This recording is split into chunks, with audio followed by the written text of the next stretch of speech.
And welcome back. Yours truly, Anthony Parker. You are watching Keep It Honest with yours truly, Anthony Parker. You have any questions or comments, you can email yours truly. It's Parkerman at Parkerman2011 at gmail.com. Again, Parkerman2011 at gmail.com. You have any questions or comments you'd like to maybe get in contact with me? You can text me at 216 702 3718. 216 702 3718. I am over here operating, I guess you call it the board, one man show. And maybe you're new to me, maybe you're new to this program, so let me tell you a little bit about me. My name is Anthony Parker Alexander, single dad, raised three kids. I'm a community activist. I've ran for political office. Recently, even ran for Congress. And it was a crazy situation. So I'm really deep into politics. I'm really deep into advocating. And my background's in journalism and broadcasting. And so people in the daytime, they know me as Anthony Parker from Keep It Honest. And what I try to do is I try to do stories that people really haven't heard about. And if they have, I try to get more in depth in it. For instance, not too long ago, we did a story about these 27 missing kids. And what had happened, this took place in Cleveland, Ohio. Excuse me. Keeping it honest. Something to drink. It's a late night. So 27 missing kids. And this was in Cleveland, Ohio. And they were missing in a span of 2 weeks. So I saw this story. Hadn't heard about it before, but I was watching a YouTube show and I saw this young man do the story and I thought it was very interesting. So what had happened, there's 27 missing kids in Cleveland, Ohio. Nobody knows where they are. No pictures of them on the milk crates. There's no Amber Alert, nothing. So he was very frustrated, the guy who was doing the show. And he did a good deed because he got me more interested in this situation. So nobody knew about the 27 missing kids.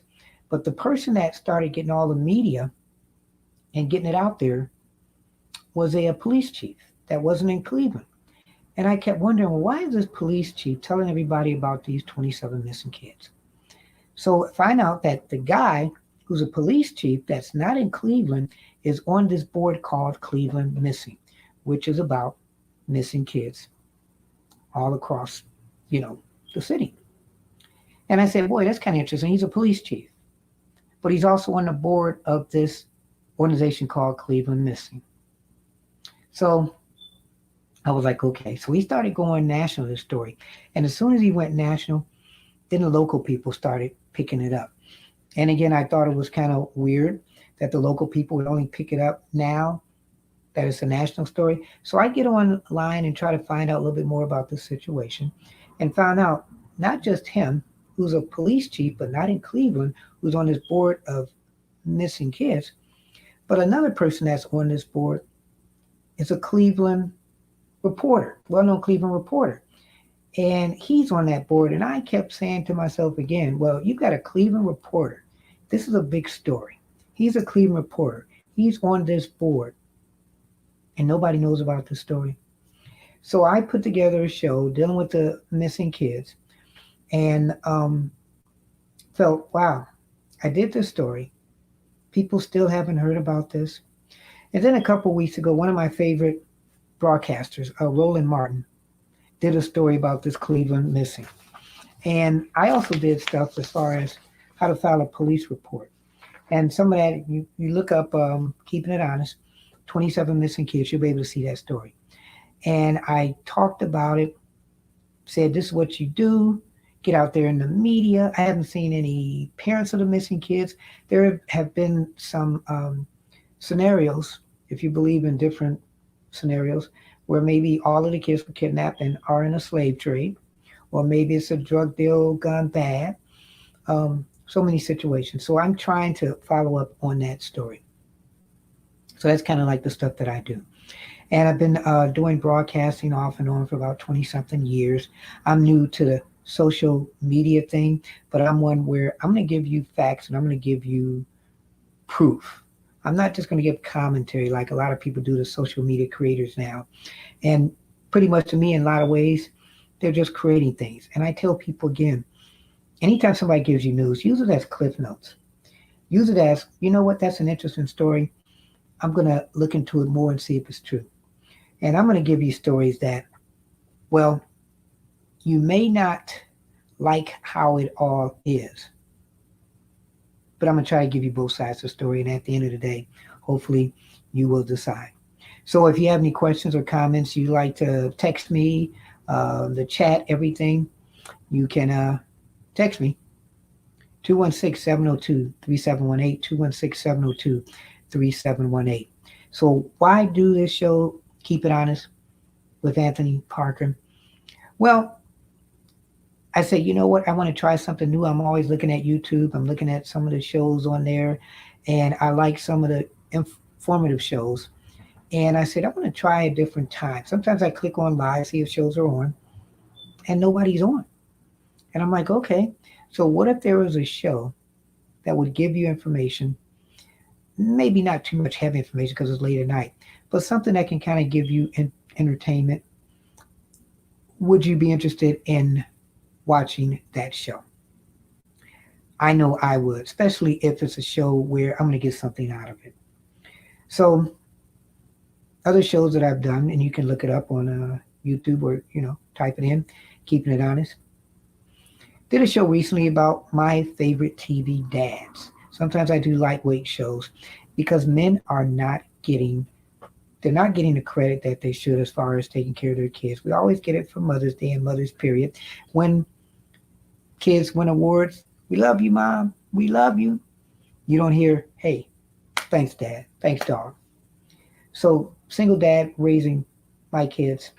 And I feel that men just don't get the proper, I guess, accolades that they should get. I said, let's do a show about, TV dads. And I posed a question to a lot of the people out here. Who is your favorite TV dad? And if you're a father, are you the father of one of those TV dads, or did you see a dad on there that you wished your dad would be, or your dad is or isn't? We span the spectrum from Bill Cosby, when he was known as a good dad, to Ted Bundy, who was known as a crazy dad, to one of my favorite dads. He's from a movie, it's Daddy's Little Girl. And this guy, I don't know if you've ever seen that movie, but you look it up, Daddy's Little Girl, stream it. And it's about the single father that took custody of his kids. And it's almost autobiographical, except for the drug part, which is kind of crazy. But it's a great movie. It was Idris Elba's really first big role. Before he made it really big, but it's a great movie. And two of my favorite dads is the guy from Fresh Prince, Uncle Phil. Loved Uncle Phil. He was perfect for his son, and then also for Will Smith. And there's a book out. It's about the Fresh Prince of Bel-Air, the TV series, and how a cultural, iconic show it was. And it tells how one of the creators lived in Shaker Heights, white guy, and him and his eventual wife, they kind of decided, hey, you know what, let's see about doing this show, because in essence, it was a show. It was brought to Quincy Jones, who met with Will Smith, and that first meeting, Will Smith was Will Smith. Don't look at Will Smith now, just like, Bill Cosby. Don't look at those two people now, but look at how they were back then. And as I read this book, and it told how the cast got together, it told how it was like the first racial discussion show, because you had Fresh Prince, who was from the hood, and then you had his buddy, who wasn't from the hood and was about as nerdy as can be. Excuse me. So the book is great because it You thought it was a lighthearted show, but the Fresh Prince of Bel Air, it was to me as important as a Cosby Show. Cosby Show shows that there are black successful people that are doctors and lawyers, and the Fresh Prince showed that he was a lawyer. I forget what his wife was, um, but he showed the rich life, and he showed. If you look at that show, The Fresh Prince of Bel Air, it's almost like the show with Gary Coleman. Um, not Facts of Life. I can't remember the show right now. Um, but that was a great show too. And my other favorite person is John Amos. And John Amos was the epitome of a great dad. Good times. And I gave a list of all the other dads on my show where I talked about famous TV dads. And some other shows that I've done. And I said, you can look it up.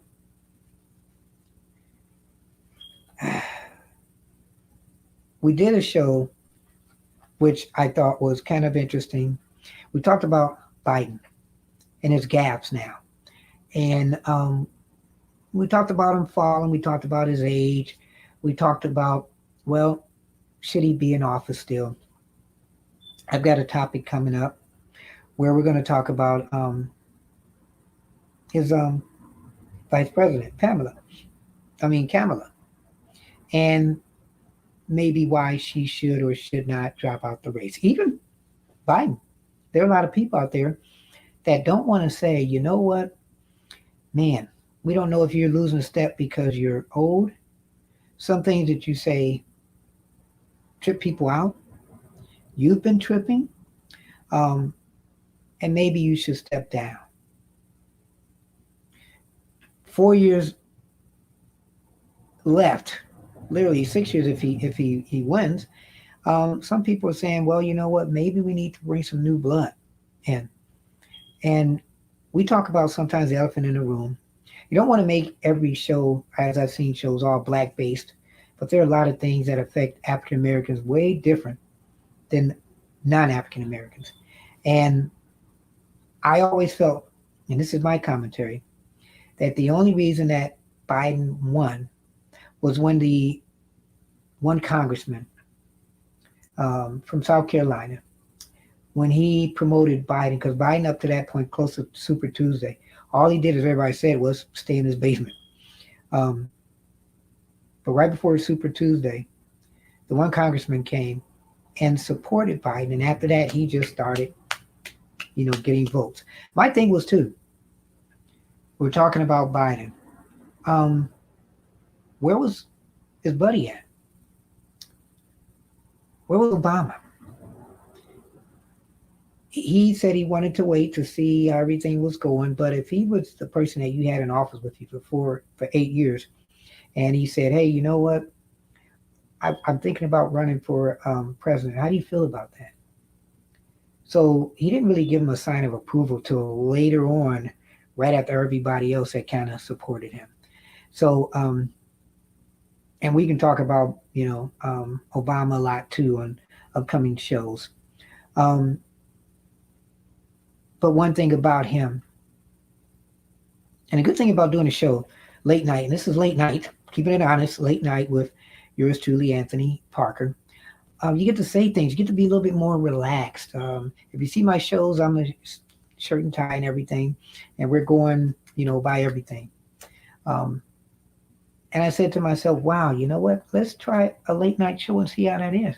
And let me know, for the people that are watching this later or on replay, let me know, comment, text, email me. Hey, you know what? We would like to see more of you in late night. And then give me what times are good, because sometimes you've seen one late night show, you've seen them all. And the one thing that I don't do is I don't scream, which makes me a little bit different. My thing, it seems like I'm on a tangent, but I'm doing some things so you get to know me a little more. African-American people in the media. You have a Bill Cosby. You have an Oprah. You have a Tavis Smiley. You have a Stephen A. Smith. But do any of them interact at the same time? Usually there's just one person, one African-American person at a time taking in that chunk of entertainment. You got Michael Strahan. Okay. Name me, if you can, when there have been more than one powerful person in the entertainment business. And he has Steve Harvey that is out there that is representing us in a good light instead of the screaming um, and just the somewhat embarrassment kind of thing, you know. Um, I grew up and I watched TV, and some of my role models, they weren't black people. One of the few I could count on was Tavis Smiley. Unfortunately, his career ended. Oprah, and we'll talk about her some other time. And years ago, as you guys did, I loved Bill Cosby as a father figure. How many of these legendary black people in their prime, you go 20 years later, and they're just a shell of themselves? There are probably a lot of non-African American people, but there are a lot of African American role models that were 20 years ago that were role models and now aren't. Why aren't we having more African American people stand the ground, especially in media? Because there are a lot of things that people do not like and don't trust. They don't trust the news. Sometimes they don't trust pastors, and sometimes they don't trust politicians. But I tell people, because I've been in mainstream media, I'm very spiritual, and I'm very political. All you have to do to get people to believe in you or believe in them is come to you, and they have to give you something that you either lack or you're trying to get fulfilled. And when they believe that you believe in them, then you got them. Yes, you can. Obama, giving that hope. Do we have the same kind of hope now that we had when Obama was around? Some people it's hopeless. Um, Man, Bill Clinton. When he talked and he made people believe in you and believe in yourself. And they called him technically the first black president. And he had Jimmy Carter, I guess years ago. He was a peanut farmer. People loved him for one term at least. Uh, George Bush, not gonna do it, not gonna do it. Well, the father did it one term, and the son did it one term. And they both technically crashed and burned. But George Bush, which was kind of funny, and Bill Clinton became good friends. And you like to see that. And then Donald Trump came, and what did he do? He still got people to believe, but he flipped it. And he had people believe in what he was saying. And we found out there's a lot of people out there that believe in him and believe in Teflon Don, as they call him. And Biden, he was just an average Joe. He was a guy that would say stuff and he'd be like, oh my God, why do you say that? Let's clean it up. People liked hearing that. He was a guy who went through tragedy, but he showed you what you can do throughout the tragedy. You can still believe. And he was one that still to this day, he loves his son. And, family is interesting because the scandals that he's going through besides his son and his son, getting the slap on the wrist for the guns and also the tax evasion. If it was me and you, we would have went to jail. Um, and I've said on my other show that when he was involved in these big corporations, and he has said he has had, some issues with drugs and everything, was he dealing with these corporations across the world while he was dealing with drug issues? A lot of people still say they should lock him up. A lot of people say they should lock Hillary up. A lot of people say they should lock Donald Trump up. But I'm sorry, as far as the Biden son, he's one that I kind of don't trust. Because for a couple of years he's known that, hey, I didn't pay taxes for this year, I didn't pay taxes for that year. Oh, geez, man. Or when I filled out this one application, I forgot to mention that, I did have, gun possession on me and I wasn't supposed to. And for him not to even say, maybe did with the courts, I'm sorry, or show some sincerity, that's the thing that gets me. People have done worse things and positions, and people who are um, have parents in certain positions. Yes, that's true. But to me, it's just something about him. I could be wrong, um, but we'll keep everything in the forefront and see what happens with him, and if that's going to hurt um, Joe Biden. So we're sitting here, and you are watching Keep It Real with Parker After Dark, and I'm here in the studio by myself, operating everything. I'd like to thank the people, companies that are supporting us and sponsoring us. We'll talk about them later. This is my first time doing this late at night. If you like again to see me on again late or later, let me know. It's always been a dream of mine to do a late night show and to try to get viewers. So hit like, uh, go to Patreon, go to that one, and Cash App, and be a part of our team. Support me, support us as we try to grow. We're a small business, and like any small business, sometimes it only starts with one person. And I could be that one, or you could be that one. So, and I have seen a bunch of shows off of YouTube where it's like, wow, they're putting out a lot. They're doing a lot for people. I have to support them because they're not just doing a show. I mean, they have their cards, they have their paperwork. Um, they're not just talking. They've studied. They've made this something really watchable. No singing, no dancing, none of that kind of stuff. And I'm gonna be doing this thing, which I like it. Um, it's gonna be something where you'll see it on my other show, but I want to do this. The hardest question. I'm gonna ask you the hardest question. The question that makes you say, hmm. And then we can correspond, and you can get the question now, and then you can send me your comments later if you like. But the question goes like this. So let me do a backstory. I was recently watching the show Star Trek Picard. Always wanted to see it and didn't have nothing to do. So I said, I'm gonna see this show. And if you're a Star Trek fan, then you know he was Captain of Enterprise from the 1990s after William Shatner. And so he did this show for about 7 years and did some movies. So he's an older man now. He's like 80. Still cool. Some people may know him as Professor X in the X-Men. And I'm like, I don't know if I'm going to see this show. It was on streaming on Paramount and everything. So I decided to watch it not too long ago. And he said it was kind of slow. And I'm telling you, man, first couple of episodes, they're slow. So as I'm watching it, I had to literally do this to keep me going. And sometimes that didn't keep me going. So Picard's one of his sticks is make it so. So in here, he doesn't say that. He's just an older guy that's retired, and something happens, he has to come back and save people. So as he's trying to save people, there was this quote that he said in the show.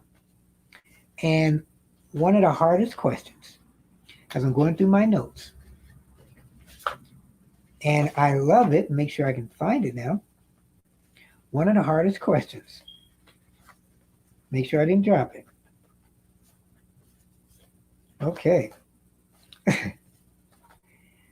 Here we go. I'm looking forward, so I guess. Oh, here we go. No, that's not it. I guess I'll give you that question in a minute. One thing about doing stuff in the dark, what do they say? It always comes to light. And here it is. It has come to light. So, the hardest question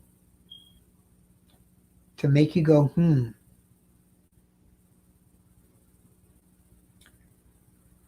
the logical sacrifice.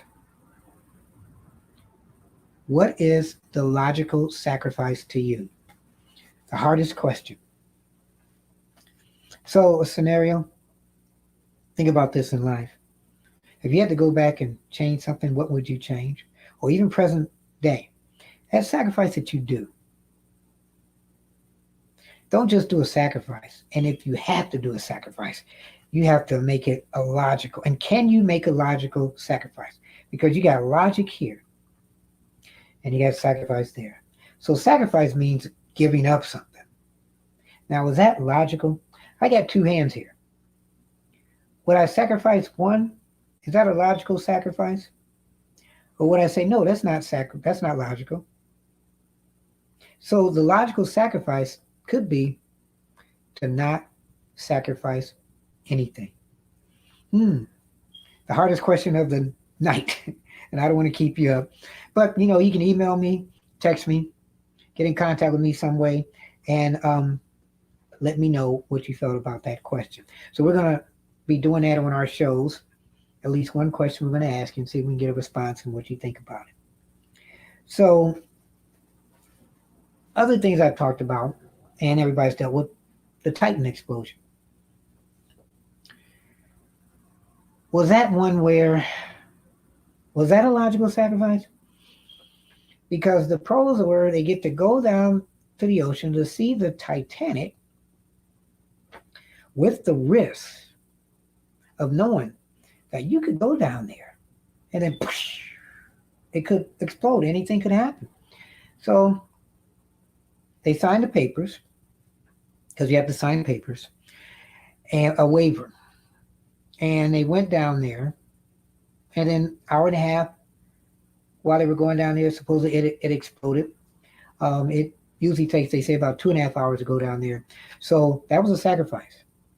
Was that a logical sacrifice? If you know that, hey, I go down there with anything and something can happen, are you still going to take that risk? Why are there so many risk takers out there? Because you think about that. Let's go all the way back to mankind. Fire. How did somebody say, I'm going to rub rocks or whatever together, ouch, and start this we call fire? Or even an animal. Man, that's a bear. That's whatever. I got this thing, this spear. I'm going to throw it and kill it, and then hopefully try to eat it. So risk taker. When you're a risk taker, is it worth it? Because in the long run, you might sacrifice something to take that risk. Are you sacrificing your intelligence to take that risk? Because when you take a risk, it really isn't a logical thing to do. As I sound like Spock from Star Trek, it's very illogical sometimes to take risks, but you don't learn until you take risks. Business owners, politicians, you run for office, you lose. Basketball teams, you play against a good one, you're a bad one. Are you taking a risk that you may win? So when they went down there and it exploded, and the media and whoever fed the media said, hey, we don't know where they're at. 4 days of looking for them, and I've talked about this on the other show. And then it went down to 72 hours, then it went down to 48 hours, then it went down to 24, then 12, then 6, then 3, then 2. And everybody from across the country across the world is trying to get to the area where the submarine sunk, not knowing it was right there. So after they ran out of air, again, for people who don't know this full story, 5 people in this little small area who wanted to visit the Titanic and take pictures. And the thing is, the window is so small, about that small, that only one at a time can you take pictures. Okay, and then they had this computer joystick, which is like an Atari, which is over here manning the Titanic. You would think billions of dollars. The owner of the company is the one that went down there in the Titan, and he invested all that money into the ship, but didn't get it thoroughly funded. Just said, hey, I got all this money. I'm going to do this with rich people. I have said they may have dollars, but they don't have sense. So they got this toggle. You'd think they would have had something a little bit thicker, a little bit better, and they had the screws that were outside the Titan. So if somebody did find them, they'd have to screw them out because they couldn't get out at all. And when all the time of air ran out, they were saying, you know what, we think we've got more air than what we thought. Yeah. So again, everybody prayed. And at the end of the day, found out that throughout the 48 hours or 40 hours of air supply, they were dead within 2 hours of that. So for the rest of the 38 hours or whatever, they were dead. But what were we doing? We were praying. We were praying people would save them. So was it a logical sacrifice that they went? And were these wasted prayers? Because we didn't know. So I look at it, you know what? No prayer is wasted. And of course, let me say a prayer. Dear God, we thank you for letting us do this show. We thank you for people who are supporting us. We pray that you spread the word around. We pray that we will get people that will respond to what we do on this Keeping It Honest show. And that we keep it going. Because if it wasn't for us, it wasn't for you guys, we wouldn't be here. Amen. So was it wasted prayers? Again, no prayer is wasted. We'd rather have prayers than no prayers at all. But what did it show us? It showed the humanity, the compassion to care. Even when we didn't know these people, we cared about them. But hopefully it showed that we cared about those people, but let's care about our own. Something to think about. All that money went into trying to find them. So should they find not survivors, should they find the remnants of them? Some people say, well, you know what, they signed a waiver, that's what they get. Well, you know, after me doing some studying on it and everything and finding out, we need to still take risks, unfortunately, and have those people that take risks, that's their job, to find out what is happening underwater. Because again, as I've said, you go up in the air, space, there's a lot we don't know, but there's more that we know about outer space than we know in the sea, which is kind of scary because, again, I said there is a limit. So, and then there have been some diseases where they've been cured from people going underwater to experiment and do stuff scientifically. So yes, we pray for the family, and that's all we can do. That's all we can do. So those are some of the things that I talk about on my show. And I hope that, you know, you will type in Keeping It Honest and pick up some of the, you know, hopefully some of the information that I've talked about, and maybe you'll enjoy it. We also have shorts, which is like, you know, between 15 and 60 seconds, where we have highlights of our shows or just clips and everything. And there's so many things we're going to be doing. So I just want you to be aware of it. Sometimes I put a lot into my shows, as you'll see. The graphics may be old school because I don't believe in things going pew, pew, pew, pew, pew, and then one more pew, kind of like Star Trek. I don't believe in having all those graphics, okay? I'm kind of old school where if your stuff is good, your story is good, people will watch it. But upcoming shows, and I think you'll like some of these. We found out more in the past, I don't know, seems like every day. Poverty in America. We're going to do a show about that, about poverty in America, and we're going to put our Parker's spin on that. I'll let you know when that's coming up. Because like to say, every person's like a payday or paycheck away from living in poverty, and there's a lot of people living in poverty. So recently, the Supreme Court, man, it's been like crazy. Supreme Court with the affirmative action, and also the one act which was approved by the judges, where the one lady said, you know what, I'm going to do this baking company, but I don't want to have, you know, same-sex customers. And the crazy thing about that story, real quick, it wasn't because she had a store. Her deal was, you know, I am thinking about putting together a store. So if I do this store, I do not want same-sex couples as customers. And it went through some things and went to the Supreme Court, and then they approved that. I think it was 6-3, and I think everything was 6-3.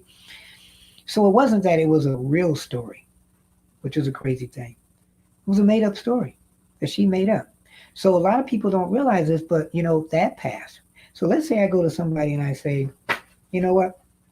I'm going to do this Keep It Honest show. And I want everybody except for cats watching my show, because it's my own right. This is going to open up a groundswell of people saying, you know what? You want to come to my store? You want some donuts? Well, I'm sorry, I don't do older African American men, or I don't do any men, or I don't do Asian people. So you look at this, and that rule being passed that you have the right.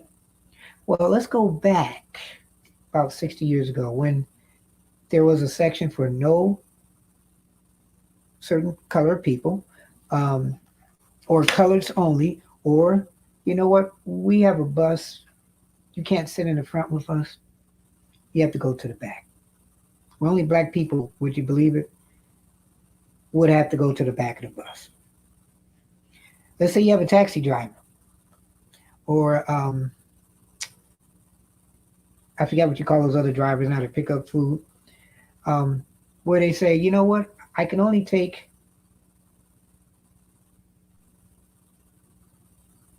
Caucasian women. I have to think of what I say because I'm trying to be PC to a point. Do you have the right to have your own personal rights? So if you have your business, can you say I don't want these people? Well, you know what? That Civil Rights Act, or that act, proved it. We're going to find out how many gates are going to be open because of that. Are we going to go back to the days where, you're with a buddy and you're going to a restaurant? Hey, Jim, hey, you want to meet up at Mickey's at 12? Yeah, man, that's got some great food. So you go up to Mickey's, and as soon as you get to Mickey's and you go in, Maitre D says, you know what, Mr. Slim Man, you're good. But Mr. Big Man, I'm sorry, we don't take big people anymore. Closes the door, but then doesn't open back up the door to at least going back 60 years. When people say, let's make America great again. In some people's eyes, 60 years ago, it wasn't. So just think about that. And I would tell people the Civil Rights Act of 1965, I think it was passed just to pacify African American people. And we'll talk about that in some other show, because they were like back then in the 60s, oh, let's march. No justice, no peace, no justice, no peace. And I feel, I'm saying this politically from my political side, that the politicians got together and said, you know what, man, these guys, they're whipping us too much. We got to stop, no pun intended. They're making too much of a voice. So what do they want? Well, right now, they're just talking about voting rights. Hey, you know what? Let's nip this in the bud. Let's give them that voting rights. And they gave them the voting rights, and then kind of people just calmed down. But what would have happened if they kept it open and people, African Americans and other people, kept fighting? Maybe the rules would have been changed even more right now in a good way. So older people have told me the clock is turning back. And if we don't fight these laws, not just because you're an African American, but any law, then we're doomed to repeat it again. And speaking of repeating, you are watching Keeping It Honest with yours truly, Anthony Parker. If you have any questions or comments, you can email yours truly. It's parkerman2011 at gmail.com, parkerman2011 at gmail.com. And you can text me, 216-702-3718, 216-702-3718. And also, we're on Patreon and GoFundMe, Patreon. And I love those kind of sites because they're there to help artists that are really putting things together. And Cash App too. I'm not going to forget that. Um, but support the people who are out there really trying to make a difference. Because mainstream media, I've come from mainstream media. I'll give you a little story. And the reason I was doing mainstream media so long, it's hard for me to say it, for about, man, 20 something years. And I always wanted to do the stories that people wanted. I always wanted to be that one where they say, wow, man, I really like the story. And in those days, mainstream media, they really didn't want those kind of stories. They didn't want you slanting anything, giving both sides. They wanted the side that they're paying you to do. So you look at this now. Roland Martin, African American journalist. Megyn Kelly.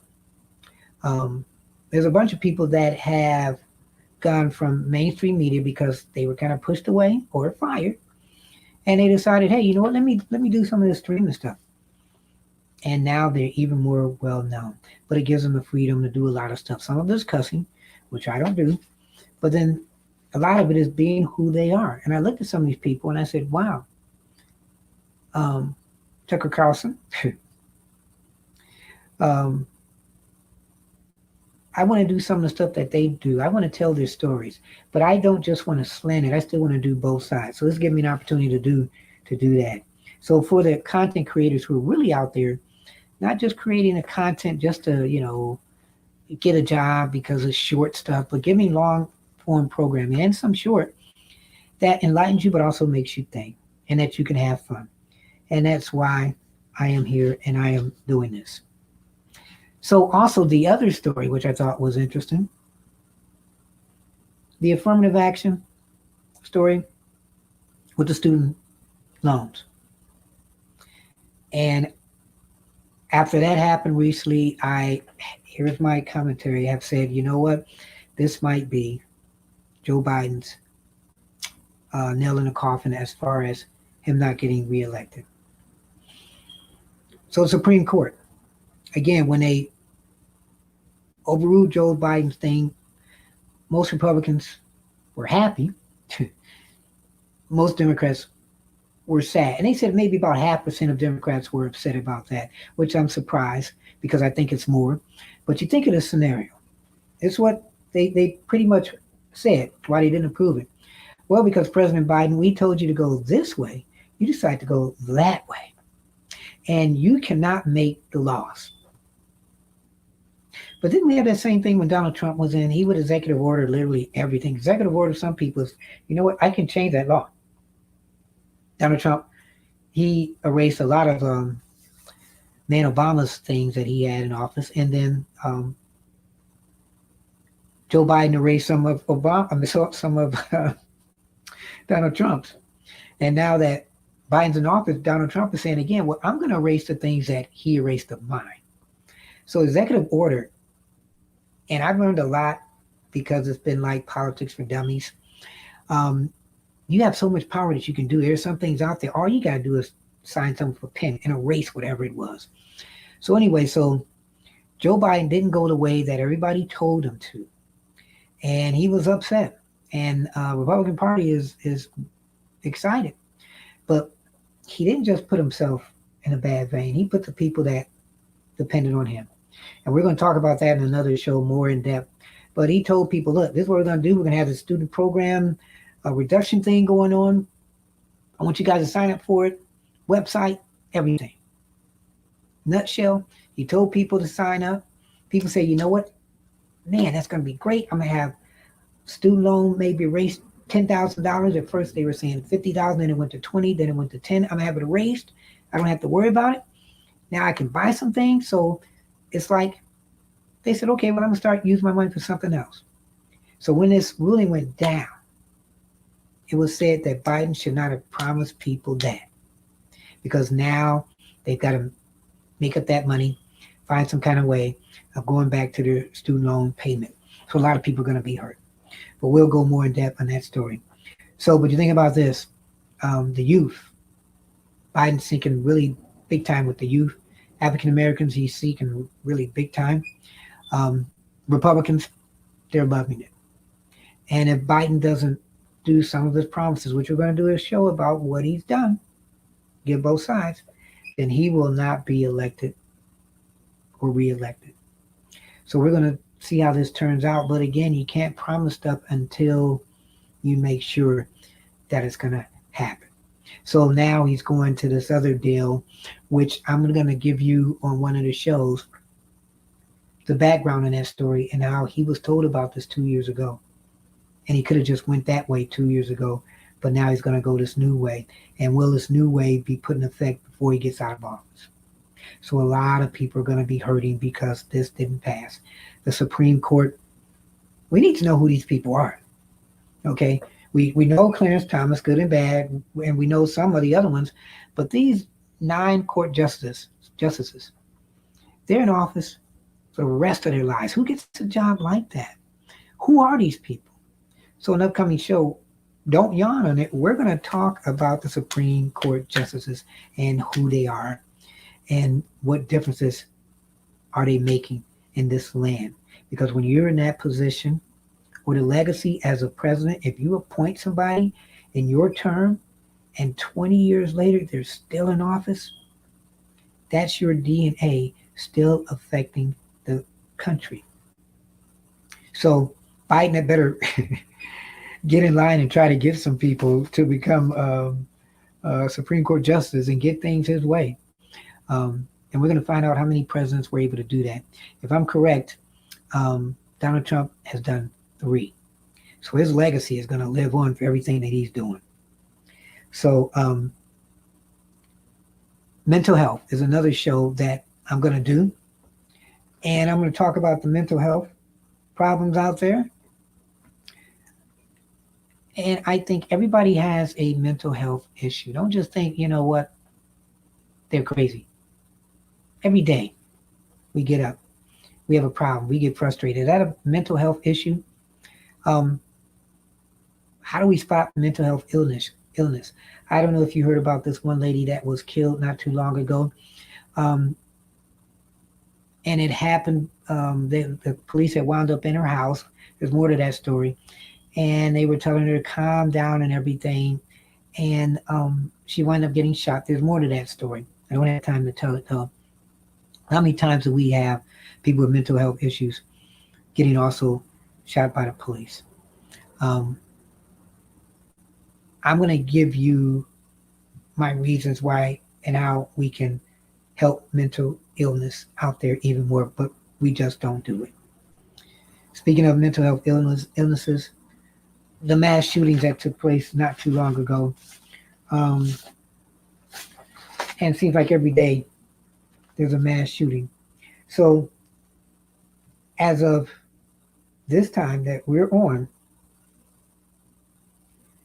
mass shootings, there have been over 340 mass shootings. And the total number dead is 400 or over 400 who are dead. But there's been 300, and there's been more shootings than there have been days of the year. It's getting worse. How much of this is mental illness? How much of this is guns? Mass shootings. Keyword. What's that thing? Guns don't kill people. People do. People with guns kill people. Don't know too much about the NRA. I always hear it's funded by the government, so why don't we do things as far as stopping guns? And are there more mass shootings now in suburbanite cities than there are in neighborhood cities? I mean, do you really care if a gang goes after a gang? Because when they get upset, when society media get upset about these mass shootings, there are probably shootings in the gangs of the country literally every day. Do we report that? The mainstream media, do we report that? I don't think so. So let me go back again. Mainstream media. So when I found out they weren't talking about the missing children, and I said, you know what, and some other issues, and I'm going back and forth and I'm reading, and I'm like, okay, I'm not one to doubt the main media, but why is it called the mainstream media? Because we try to appease everybody. We don't try to give left and right. We try to slant it, or they try to slant it. Would I love to be back in main media? Main media is more exposure, but less integrity in a lot of ways. We're streaming, doing your own thing. You may not get as much likes. Make sure you like me, share me. Um, you may not get as much exposure, but you get more credibility in your heart and in your soul. So when you support these guys in mainstream media, take it with a grain of salt. Just make sure that you use them as clip notes, and even with people that are not mainstream media, because anybody can get online and be a content creator and give opinions and just opinions.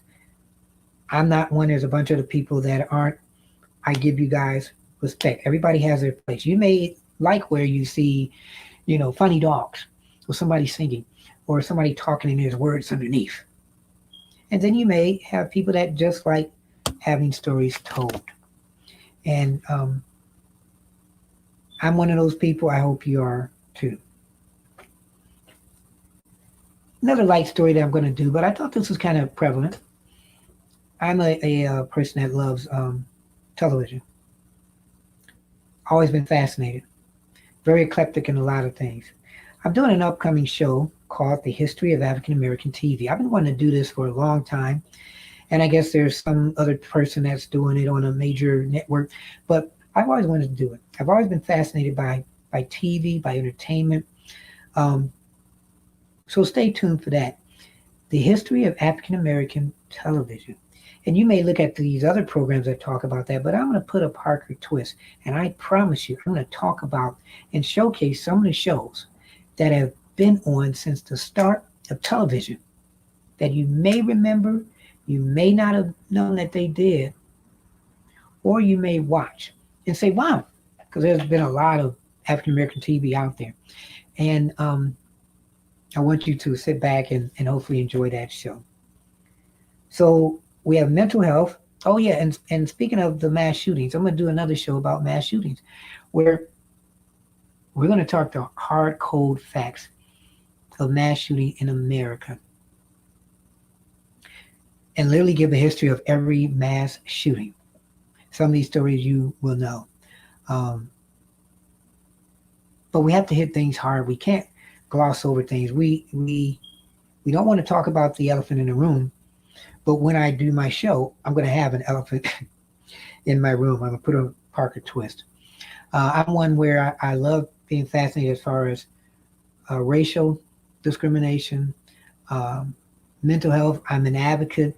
Like I said, I've run for office, and I'm going to talk to you politically. I'm just going to give you another clue of things, too. It's come to the point where it's not even up to you guys to vote. There are congressmen out there that say, you know what, hey, man, I got this idea. Another one says, wow, that's a good idea. And so they talk about it and say, you know what, let's see if we can make this into a law. So they get together, they make it into a law, and then you have in certain colleges where you cannot give certain talks about Black history. So there have been a lot of Black people, African Americans, have been upset because you're taking away our history by not letting us present the real history. And how did that originate? By politicians in a room saying, hey, let's do this. And that's what they did. So the politicians are given too much power, and I know because I run in the political circles, and I tell people, if you don't like who's in power, then either you run or you get somebody else to run. But there's got to be changes. And for the ones who are really there doing the right thing, then I applaud them for doing that. So again, all we want is somebody to believe in us, somebody that says they're one of us, whether they're a politician, not just seeing them when it's election time, but out there seeing them in the streets. Cory Booker is one of my favorite politicians because he'd be out there saving people's lives. He ran for president. I liked him. There are some I don't like. One of my favorite mayors was Carl Stokes of Cleveland, Ohio. He was the first African American mayor of a big metropolitan city. And speaking of him, there's another story I'm going to do called the Cleveland Summit, which, and where are some of these athletes at now? Yeah, you can be rich and advocate, but the ones that aren't rich, that don't have a lot to lose, the logical sacrifice, where are some of them at? So this Cleveland Summit, which I'm going to tell an interesting story about what it was about. A lot of people have heard about this, and it was about 12 people. I think it was Kareem Abdul-Jabbar. It was Carl Stokes, who wasn't a mayor back then. He was a attorney. Jim Brown and Muhammad Ali and a bunch of other people, a lot of football players. And they put together this political summit to talk about race relations, the past, the future, and the present back then. Famous picture, look it up, the Cleveland Summit. Okay? We're going to talk and give the real story where I think you've never heard it about the Cleveland Summit and what it was really about. Was it a racial get-together or was it a monetary get-together? A lot of it involved Jim Brown. A lot of it involved Muhammad Ali or Cassius Clay. So we're going to put together that show, and you don't have to be even a football player to be interested in that. But it's going to be a great show. And then people running for president. We have so many. I laugh because I think of Mr. Cornel West, and I talked about him. Guy's got the craziest hair. Okay. But again, one of the smartest people in the world you will talk to. He's a Harvard professor. He studied African American culture. He's a guy. He's in a Green Party running, but he's a guy. I'd love to see him in a debate because, as I said on my show, this guy talks so much intelligent stuff. I would just love him to debate the other smartest person who I don't know who that is. And at the end of the debate, when he goes to the person, they'll be like, huh? This guy is just a great debater. But why is he running for president? And what are his beliefs? We're going to talk about some of those people on our show. And speaking of our show, it is a very, very special one. I'd like to thank sponsors again for being on our program. And if it wasn't for you guys, we would not be doing this show. So I really would have to thank you guys too. And as I'm hitting buttons here, making sure I got the right button, I want you guys to let me know if this is something that you'd like to see more of at nighttime. This is my first nighttime show, TV show. Well, not TV, this isn't TV, streaming show. And I really like it. I hope you guys liked it. And your replay, make comments. I know, let me know. I'll put this out there more. This was really a last minute thing on this day because I just wanted to let people know I'm here.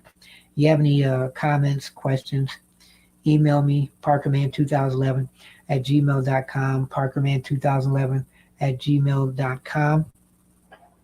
You can text me 216-702-3718, 216-702-3718. And let me know what you like. You know, I've seen a bunch of shows on streaming, and I've been impressed with a lot of shows. I've been impressed with people's comments. There are a lot of smart people, a lot of creative people out here. I want you, as I give you the hardest question of the day, to send me some, okay? If you want more lighthearted shows, let me know. If you want more, hey, you know what? These kind of shows. And I may talk about a story that you may have heard of, but I will put a Parker twist on it. Parker After Dark, the reason that name was on there, years ago, I used to do a show called Parker After Dark, and I would say it's not just a radio and TV program, but it's the future of radio and TV. And decided to put it back to another spin. So Keeping It Honest is the flag of it. Parker After Dark is one of the shows that we do. Stay tuned. We have upcoming shows. Look on the shorts. Type in Keeping It Honest with Anthony Parker Alexander, and you'll pull in some shorts. You'll pull in some longlings. You'll pull in some 10-minute shows, 50-second shows, 15-second shows, and hour shows. And again, I would like to thank you guys. These are some of the topics that we talk about. Um, so, type it in, keep it honest with Anthony Parker Alexander. And in closing, I want you to keep your faith and keep it honest. Keep your head up, never look down, always believe in yourself, and therein will lie your answer. I'm Anthony Parker Alexander with Keeping It Honest. God bless.